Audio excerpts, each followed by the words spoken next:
มาเด้อพี่น้องมาเก็บดอกคาไปกินกับลาบปลากำลังงามเลยนี่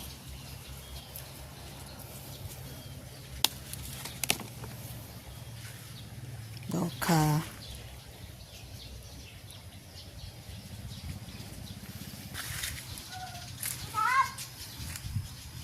ฝุ่นกำลังเป็นดอกนะ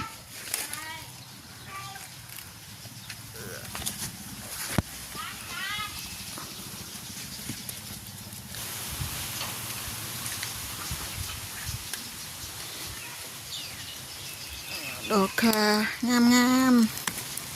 แสบคักนี่แสบเดี๋ยวหอมเวลากิน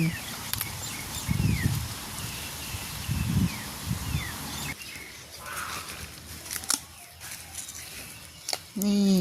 มีอีกหนึ่ง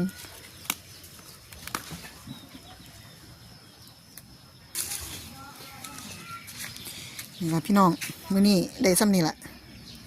อันนี้ก็แสบแล้วนี่ปะไปกินกับลาบปลากันเฮาตื่นมาใส่กันลาบไปแล้วก็มีหน่อยนึง